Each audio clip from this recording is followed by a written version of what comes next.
এই হামলাগুলো একটা প্যাটার্ন আছে, এটা পরিকল্পিতভাবে, এটা একটা শুরু আছে, এটার কয়েকটা ধাপ আছে। প্রথমে কি করা হয়, তারপরে কি করা হয়, তারপরে কি করা হয়, এটা একটা ধারাবাহিকতা অবলম্বন করে একটা টাইমে জনগণকে এনগেজ করা হয়। কুষ্টিয়ায় মাজারে হামলা করে পীরকে হত্যা করা হয়েছে, বিষয়টা আপনি কিভাবে দেখছেন? দেখেন, কুষ্টিয়ায় যে ঘটনাটা ঘটছে, এরকম ঘটনা এর আগেও আমরা দেখছি যে মাজার থেকে লাশ তুলে সেটা পোড়ানোর ঘটনাও কিন্তু বাংলাদেশে ঘটছে। এই যে ঘটনাগুলা, এটাকে কোনোভাবেই একপাক্ষিকভাবে বিচার করার কোনো সুযোগ নাই।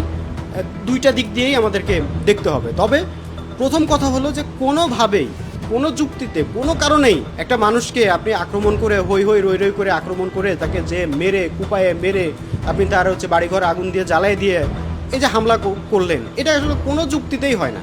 একটা মানুষ যত বড় অপরাধী করুক না কেন, তার ন্যায্য বিচার পাওয়ার অধিকার তার আছে, এটা কিন্তু একটা অধিকার, এবং ইসলাম এই অধিকারকে স্বীকার করে। ইসলাম এই অধিকারকে স্বীকার করে, বিচার পাওয়ার অধিকার। যত বড় অপরাধী হোক না কেন, তার বিচার পাওয়ার অধিকার আছে, বিচার হবে, তার শাস্তি সে গ্রহণ করবে। আসলে যে ঘটনাগুলো ঘটছে, বাংলাদেশে ঘটতেছে, এটার একটা দীর্ঘ দিনের একটা ধারাবাহিকতা আছে। হ্যাঁ, এই যে মানুষগুলোকে উত্তেজিত করা সম্ভব হয়, এটা তো একটা প্রেক্ষাপট আছে। তার দেখা যাচ্ছে তার বিভিন্ন বক্তব্যগুলো নিয়ে সামনে এনে ফেসবুকে এসে এগুলো প্রচার করা হচ্ছে।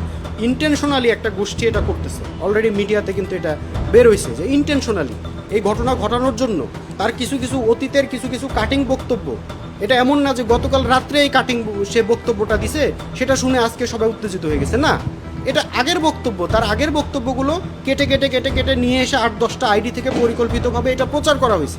প্রচার করে এটাকে নিয়ে একটা উত্তেজনা সৃষ্টি করা হয়েছে, সেটাকে নিয়ে কিছু গুজব রটানো হয়েছে। একটা পর্যায়ে যে সংঘবদ্ধভাবে মানুষগুলোকে সংঘবদ্ধ করে নিয়ে যে হামলা করছে। তো এই পুরো ব্যাপারটা কিন্তু প্রশাসনও একটু একটু আঁচ পাচ্ছিল যে এরকম কিছু হইতে পারে, তাদের সাথে বারবার যোগাযোগ করছে। তো আসলে এটাকে আমরা বলি যে মব তো হইলো যে অনিয়ন্ত্রিত জনসংখ্যার একটা বিশৃঙ্খল জনগোষ্ঠীর হামলা, কিন্তু আসলে প্র্যাকটিক্যালি বাস্তবে কিন্তু আমরা যেটা দেখি যে এটা বিশৃঙ্খল হামলা না।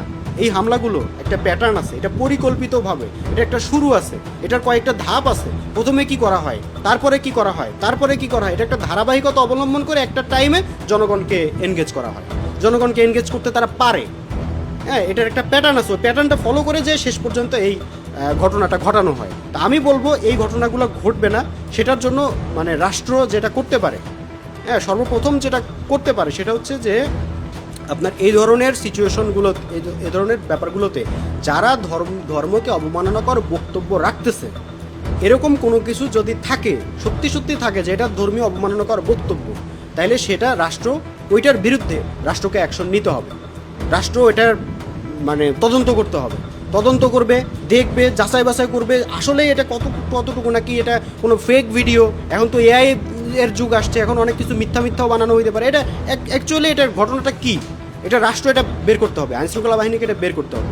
বের করে এটা পরিষ্কার একটা ব্রিফ করতে হবে যে এই ব্যক্তি সে এই কথা বলছে, এই কথা বলে নাই। তার অপরাধ যদি থাকে তাহলে এই যে এই হচ্ছে অপরাধ, এই অপরাধের ভিত্তিতে তাকে এই ধারায় মামলা দিয়ে তাকে এই যে এইভাবে তার বিরুদ্ধে ব্যবস্থা নেওয়া হলো। একটা রাষ্ট্রের পক্ষ থেকে কিছু না কিছু একটা থাকতে হবে, একটা ব্যবস্থা থাকতে হবে, এখানে একটা পদক্ষেপ থাকতে হবে। তখন জনগণকে এটা বলা সম্ভব হবে যে ভাই তুমি কেন আইন হাতে তুলে নিছো, তুমি কেন শাস্তি দিতে যাচ্ছ, এখানে রাষ্ট্র শাস্তি দিবে। এখন আমরা যখনই এই কথাটা বলতে যাই তখন তারা বলে যে কি যে রাষ্ট্র শাস্তি দিবে। রাষ্ট্র কাউকে কোথাও কোনো কারণে, ইসলামকে অবমাননা করার কারণে, ইসলাম বিরোধী বক্তব্যের কারণে কাউকে কখনোই রাষ্ট্র এটা নিয়ে কোনো মাথা ব্যথাই নেই। রাষ্ট্র এটার জন্য কাউকে কোনো শাস্তিও দেয় না, আইনের আওতায় আনে না, কিছু না। তো স্বাভাবিক আমাদেরকেই আইনের আওতায় আনতে হবে, আমাদেরকেই আইন হাতে তুলে নিতে হবে। তারা কিন্তু একটা ন্যায্যতা পেয়ে যায়। এই জন্য রাষ্ট্রকেও এখানে নিজে আগ বাড়িয়ে এসে এই বিষয়গুলোকে দেখা দরকার। এবং দ্বিতীয়ত এই যে জনগণ, যারা রাষ্ট্রের উপরে ভরসা না করে, একটা আইন শৃঙ্খলা বিচার ব্যবস্থার থাকার পরেও যারা এটার উপরে ভরসা না করে যারা আইন হাতে তুলে নিবে, এই যে তাণ্ডব চালাবে, সন্ত্রাস করবে, উগ্রবাদী কর্মকাণ্ড ঘটাবে, তাদের বিরুদ্ধে কঠোর আইন প্রয়োগ করতে হবে, কঠোরভাবে আইন প্রয়োগ করতে হবে, দৃষ্টান্তমূলক শাস্তি একদম দিতে হবে। বাংলাদেশের দৃষ্টান্তমূলক শাস্তি তো হয় না, ধর্ষণের ব্যাপারে, খুন, মার্ডার, বিভিন্ন বিষয়ে কিন্তু দৃষ্টান্তমূলক শাস্তির নজির কিন্তু আছে।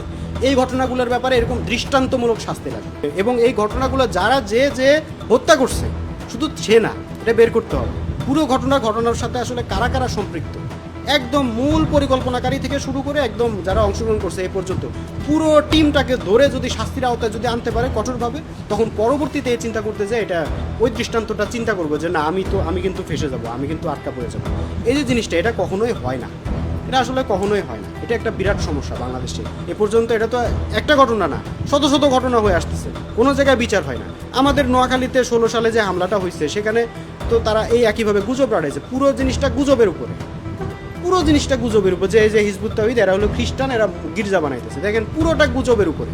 তাহলে এই যে এখানে সর্বপ্রথম যখনই এই কথাগুলো বলা হয়েছে, সাথে সাথে প্রশাসনের মানে আইন শৃঙ্খলা বাহিনী এখানে হস্তক্ষেপ করে যে আসলে এটা কি আসলে ঘটনাটা কি, সাংবাদিক নিয়ে যে এখন তো ঠিকই সাংবাদিক দৌড়াচ্ছে, তো আগে কেন নিয়ে যেতে পারেন না? সাংবাদিক নিয়ে যে বসেন, এখন তদন্ত করেন।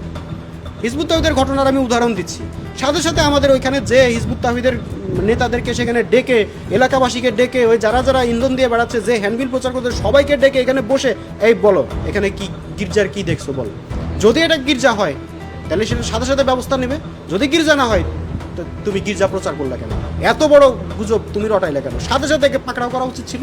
তাইলে পরবর্তীতে এই ঘটনাগুলো ঘটে না। এগুলো আসলে কোনোটাই কঠিন কিছু না, খুব সহজ, এগুলো কঠিন কিছু না। মব নির্মূল করার যদি ইচ্ছা যদি সরকারের থাকে, আইন শৃঙ্খলা বাহিনীর থাকে, তাহলে এটা সম্ভব। কিন্তু যদি আবার এদের ভিতরেই আবার একটা গোষ্ঠী যদি মনে করে, যদি এটা চায়, যদি তাদের এটা সিদ্ধান্ত হয় যে আমরা যে কোনো উপায়ে আমরা সরকারকে বেকায়দায় ফেলবো, এটা যদি কোনো একটা গোষ্ঠীর যদি একটা চিন্তা থাকে, সিদ্ধান্ত হয় এটা, তাহলে তাদেরকে মোকাবেলা করা কঠিন আছে। তো সেই ক্ষেত্রে ওই গোষ্ঠীর ইন্টেনশন বুঝে সরকারকে কিন্তু পলিসি নির্ধারণ করতে হবে যে একটা গোষ্ঠী চাচ্ছে বাংলাদেশে পরিকল্পিতভাবে এই সব ঘটনাগুলো ঘটাইতে, যেখানে যেটা দিয়ে ঘটানো যায়, যেখানে যেটা, কোথাও বাউল আছে বাউল দিয়ে, কোথাও হচ্ছে গানের অনুষ্ঠান হচ্ছে সেখানে গানের অনুষ্ঠান দিয়ে, কোথাও হলো যে পীরের মাজার দিয়ে, কোথাও দেখা যাচ্ছে যে অন্যান্য কোনো অর্গানাইজেশন বা অন্য কোনো ভিন্ন মতের কোনো মুসলমান, ব্যাস তাদের উপর দিয়ে এই ধরনের ঘটনা। মূল কথা হচ্ছে যে এরা পরিকল্পিতভাবে চাচ্ছে যে বাংলাদেশে এই ধরনের বিভিন্ন ঘটনাগুলো ঘটুক, ঘটিয়ে এটা প্রমাণ করা যে এই সরকার এটা উগ্রবাদ নির্মূলে ব্যর্থ হচ্ছে, এরা হচ্ছে যে মৌলবাদ নির্মূলে ব্যর্থ হচ্ছে, এই জিনিসটা প্রমাণ করা। তো এটাও কিন্তু একটা পরিকল্পনা থাকতে পারে, এটা একটা প্রচেষ্টা থাকতে পারে, এটার ব্যাপারেও সরকারকে খুব সতর্ক থাকতে হবে। তবে আমি বলবো যে কোনো ঘটনার শাস্তি, কঠোর শাস্তি যদি ব্যবস্থা করা যায়, তাহলে এই ঘটনাগুলো 50% এমনি নিয়ন্ত্রণ হয়ে যাওয়ার কথা। আর দ্বিতীয়ত যে আমি যেটা বললাম যে ক্লিয়ার করা, সব কিছু একটা ক্লিয়ার, যেখানেই একটু এই ধরনের একটু সিমটম বোঝা যাচ্ছে যে এটা নিয়ে জলঘোলা করার চেষ্টা করতেছে, সাথে সাথে সরকার সেটা হস্তক্ষেপ করতে হবে। সাথে সাথে কারা কারা কি, কে কোথায় কাকে কি ইন্ধন দিচ্ছে, কে কোন মসজিদে ওয়াজ করতেছে, কে কার বিরুদ্ধে হ্যান্ডবিল রচনা করতেছে, কে কারে বলতেছে যে ফেসবুকে সোশ্যাল মিডিয়াতে অপপ্রচার করতেছে, নিয়ে বসে পুরো লোকগুলারে একত্রিত করে নিয়ে বসে এটার একটা বিহিত করে ফেলে, সমাধান করবে। এবং যেখানে যে সিদ্ধান্ত হওয়ার পরে একদম পরিষ্কারভাবে বলে দেওয়া যে খবরদার, এরপরে যদি আর এটা নিয়ে কোনো রকমের বাড়াবাড়ি করছো তাহলে কিন্তু খবর আছে, রাষ্ট্র এটা বলতে পারে। তো এই জিনিসটা কখনোই আমাদের মানে ওইভাবে পারফেক্টলি হয় নাই, এই জন্য বারবার এই ঘটনাগুলো করতেছে। এটা একটা সুযোগ হিসেবে কিন্তু এই উগ্রবাদী গোষ্ঠী এটা নিচ্ছে।